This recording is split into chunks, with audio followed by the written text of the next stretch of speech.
There's only 24 hours in a day.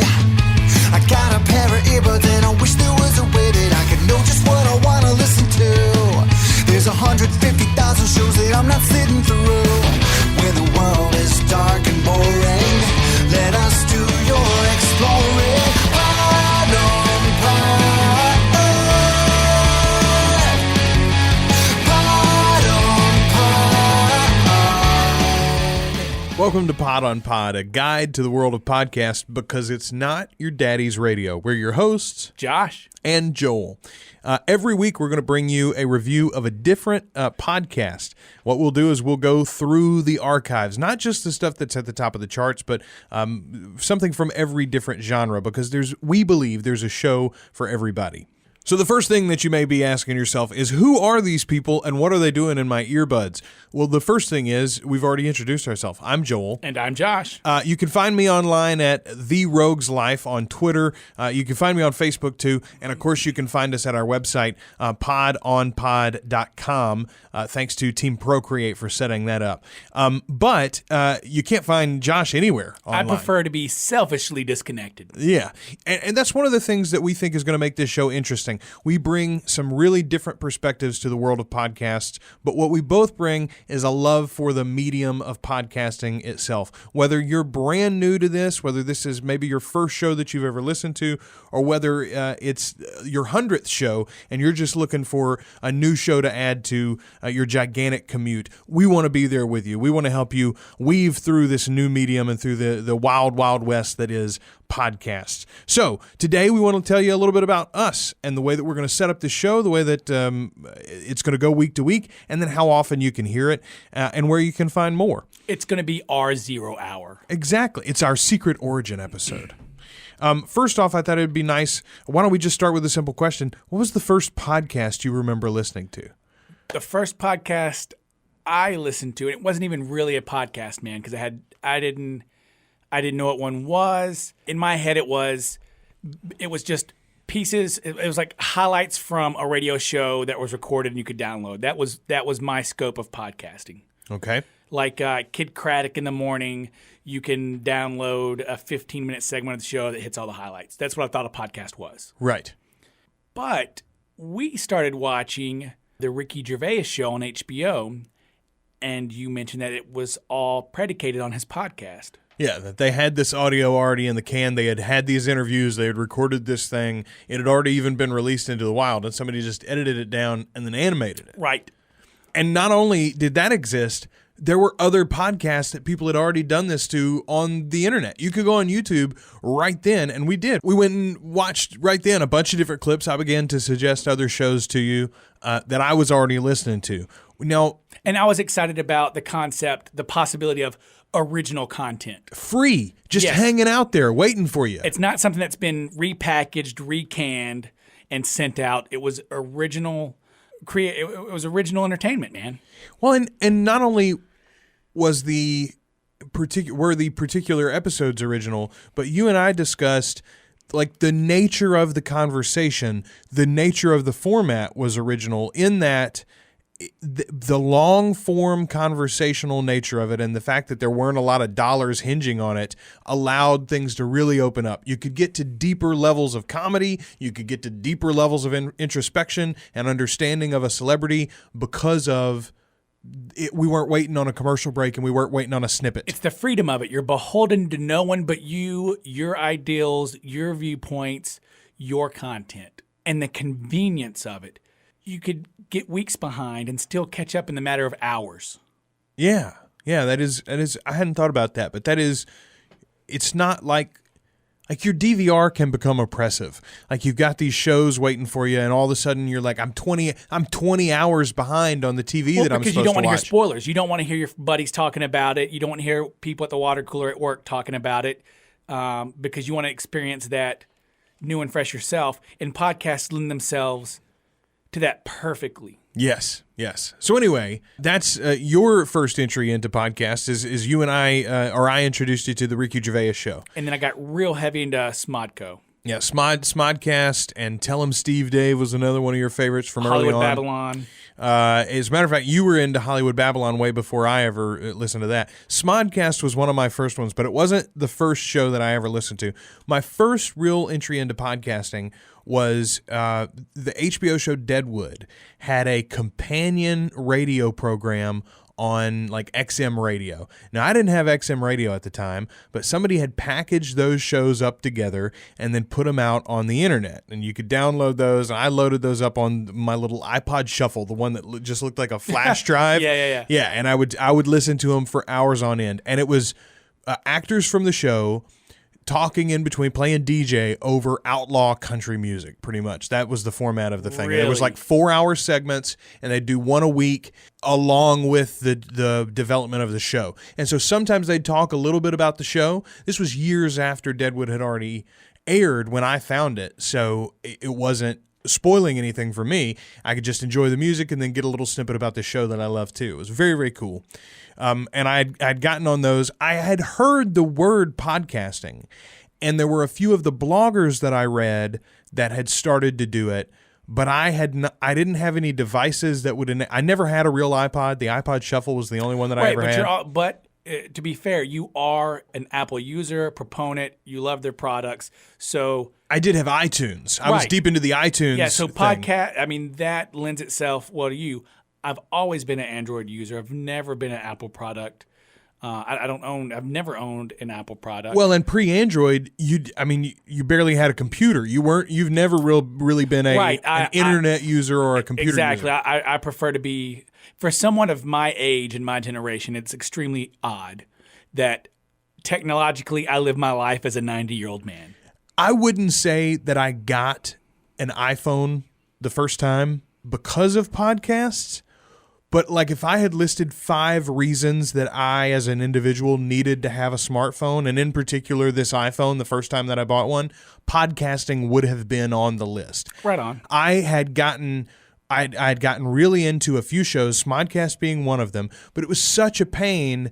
I was literally like downloading 4 or 5 at a time, putting them on a flash drive and then playing them through my CD player in my car, or burning them to a CD, like an MP3 CD, and playing that in my car on my commutes in New Orleans. When the iPhone 3G came out, I think that was the second one. It was the first one that had an app store. When that came out, I was there day one. I waited in line and got the phone, much to the chagrin of my then wife, my ex-wife now. I'm not saying we divorced because of the iPhone and podcasting, but it might have had something to do with it. No, so I was there day one, and honest to God, one of the top 5 things that I was excited about the iPhone and about the idea of smartphones in general for regular people was podcasts, the availability of it, because you had an internet connection on the go. Also because you had your iPod in the phone that you already had in your pocket. So it was easy. I plug it every night. I sync my latest shows to it, and then I'd have them all the time there in the car with me. You know what's real cool about it is I feel like I've come in late on the podcast train, but there's so many out there. It's such a dense medium right now. And we have different tastes that we're not listening to the same thing. It's very cool for me to introduce you to something new that you enjoy. Just like you've introduced me to several podcasts that I listen to and enjoy now. If you're just listening to this as your first episode of Pod on Pod, you've already got at least 3 episodes available you can download today, so you can go ahead and listen to a couple of our reviews. But we've got more than 25 episodes planned. That's how many shows we already are in the hopper for us to review. A lot of those shows you and I have already listened to. Some of them we've been wanting to get to and just haven't had a reason to. Now this is an excuse for us.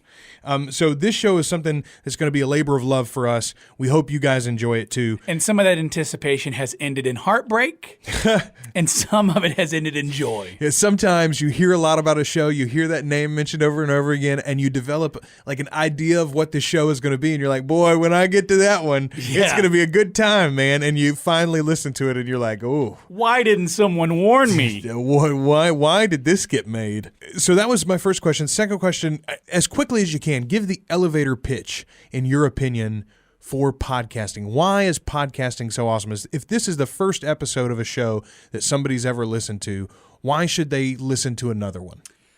Number one, and I'm not going to make this any less significant because it is a huge part. It's free entertainment. It's entertainment. That's what it is. But to me, what makes me want to latch onto it and hold onto it and keep it something precious and keep it something dear is the fact that it's not regulated. You're beholden to no one. You can say anything that you want to say. It's true freedom of speech because people have the option to either listen or not listen at the click of a button. And it's that simple. You don't have to subscribe. You don't have to stick with a show. If they piss you off, you never have to listen to it again. It's not like the show is going to come on every day at 7 p.m. on this channel. That's an excellent pitch for it, sir. I think it's just as simple as this. Low barrier of entry. Low barrier of entry for the producers. If you're a creative person and you've always thought, boy, I really want to have my voice heard in some way, but it's hard to write a novel. And even if I wrote one, how are you gonna get it who produced? would ever publish it for me? Yes. It's hard to write a screenplay. And even if I wrote one, I don't have any actors and I don't know any directors. All it takes to podcast is a computer. You don't even have to have a microphone, but to get a cheap microphone, that'll improve your sound quality infinitely. And right there, you could put your voice out there. And trust me, somebody will want to listen. It's really, really cool. I love it. It's also a low barrier of entry for the user too. It's free. All you have to do is have internet access. If you can go to the library and sit in a computer with your headphones, you got it. If you've got a smartphone, you've got it. It's just that simple. It also has a very intimate nature because of that, because it's easy to do and you can say anything that you want to say. You know that this person isn't pandering to an advertiser. You know they're not pandering to an agenda. And you feel like you've connected that person, that in some way you're getting to know that real person. Whether it's a celebrity or not, you're getting a peek into their lives, and that very voyeuristic nature is interesting. So not only are we going to bring you a different show every week and try to expose you to the wide world of podcasts, we're also going to try to make sure that those of you that are newbies to the idea of podcasting know how you can find more, know the different ways that you can subscribe and keep up with your favorite shows. And so we're going to talk to you about ways to do that if you're an iPhone user, ways to do that if you're an Android user, ways to do that if you don't have a smartphone at all. We're going to try to make sure that we answer all of those issues for you. And if you've got a use case that we're not talking to, then send us an email, podonpod@icloud.com. Now, you know what I also feel? Surprisingly, I feel more connected to my own dad. And the simple fact that, to me, it feels like it's reviving the radio serial. Yeah. You know, he's waiting to listen to The Shadow or to listen to Dick Tracy or one of those radio shows. It's the same thing. And there even are fictional Yes. narrative ongoing shows very similar to those old school radio shows. And we're going to be reviewing some coming up on Pod on Pod. You might be asking yourself, so what can I expect week to week when I tune in or subscribe or download or stream or however I access this show? What should I expect when I listen week to week? It won't be like this every week. We're going to review these shows on the basis of 4 criteria. First is going to be audio quality. What does the thing actually sound like when you put it in your ear? You'll find out if you listen to many podcasts, there is a wide range of audio quality. It is. And this is, by no means are any of these categories on their own a make or break category. If it's got great content, but the audio quality is not wonderful, doesn't mean I'm not going to listen to it. Right, but it might not be, it might get pushed further down the list. Right. I might only listen when the topic I know is going to be interesting or the guest or so forth. Correct. On the flip side, if you have a show that is super slickly produced and it's got, great intro and outro music and sounders and your microphones are pristine and there's no noise in the room and yet you don't say anything, well, then that's not a show that I'm going to subscribe to either. Life's too short. So we're going to talk about audio quality. We're going to talk about host likability. Because the fact of the matter is, if I don't like the person that's delivering the news, I mean, think about the late night shows that you watch, the nightly news that you tune into, or network news, or even like the websites that you go to. part of the reason you make those choices is because of the people delivering the content to you, whether that be the writer in the writing style or the host of the television or radio program, right?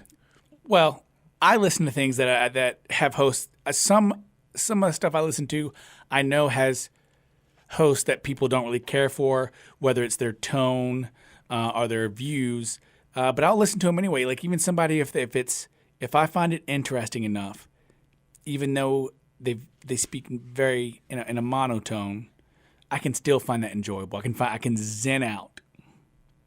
Sometimes, but host likability matters, and we'll discuss that every week, depending upon which show. Look, man, I'm just hedging my bets. I'm just hedging my bets in case people are listening and don't like me as the host. Indeed. We'll discuss that every week, too, on each show. Production values is the next area that we're going to discuss, and that's, like I was talking about earlier, sounders, intro music, outro music. Do they use a theme song? How are the hosts balanced if there's multiple hosts? Are they in different locations, and if so, do they sound the same? Can you tell that there's that digital distance? Is there a delay in their conversation, etc.?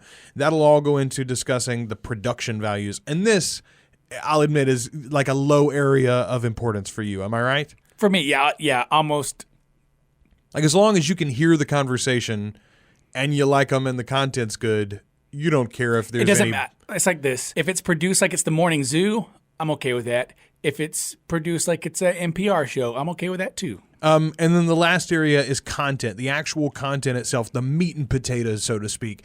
Is the show good? What are they talking about? Do they know what they're talking about if it's an informative show? Are they funny if it's a comedy show? And to me, that's the most important area, is the content itself. Yeah, but I'm surprised in us because we've already done some reviews. I'm surprised when it's something that I don't think I'm going to enjoy or it's content that I'm not interested in. It's not that difficult to pull me in, man. Well, if you think about it, for someone to produce a podcast, there has to be enough passion about the subject matter for them to jump through a lot of hurdles. If there's multiple episodes of a show, even more so. So the fact of the matter is they're sold on it. And at some point, as long as they're intelligible and the audio transmission that they're sending you can be heard, they can win you over, just by their passion. If I'm not into the content, but they're passionate about the content, I 100% agree it will draw you in. We'll have a little fun, too. Every week, we're going to give you some alternate names for the shows that we're discussing, names that we think might be more to the point or more descriptive. We think that's a playful way of giving you a better idea about the show than we've already done by actually discussing those different criteria. And then finally, we'll rate the show itself. Think Siskel and Ebert, they gave 2 thumbs up. Well, in the world of podcasts, in the world of Pod on Pod, we rate things with 1, 2, a half earbud. That's right. We'll rate it out of 2 earbuds each for a total of 4 earbuds. I like this system, don't you? It's simple. We've used it a few times, but it's something easy. We can put it up on the website. You can see 2.5 earbuds. It's a proven concept. Yeah, absolutely. So that's the way that we're going to set up the show, folks, and we're going to do this each and every week. Pod on Pod at podonpod.com. Just go and see us right there. You can subscribe to the show in iTunes, in Stitcher. You can find us on the website itself and download the episodes individually. And we're going to be telling you more about those and other methods of getting this show in the coming weeks. So keep exploring. Like Dora. Yes, so keep exploring.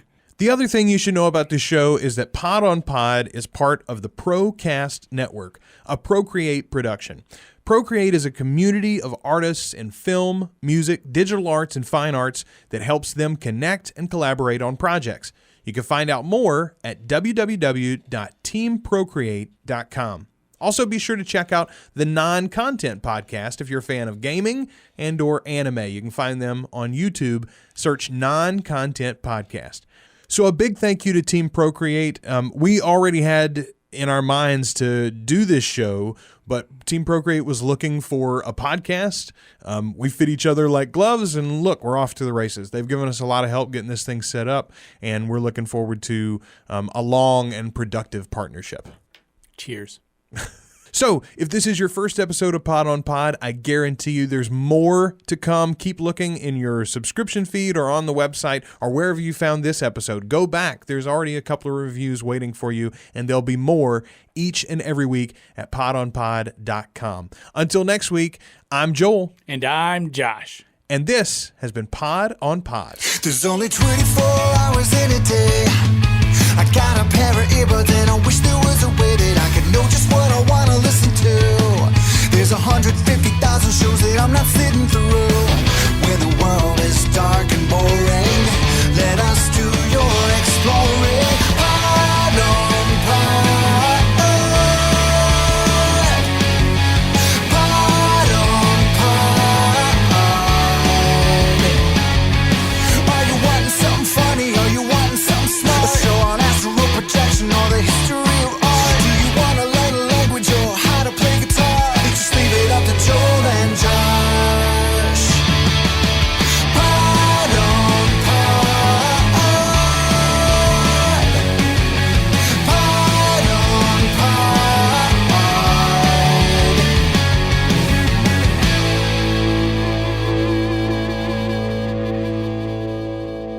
Pod on Pod is a proud member of the Procast network, a ProCreate production. ProCreate is a community of artists in film, music, the digital arts, and fine arts that helps connect and collaborate on projects. You can find out more at www.teamprocreate.com.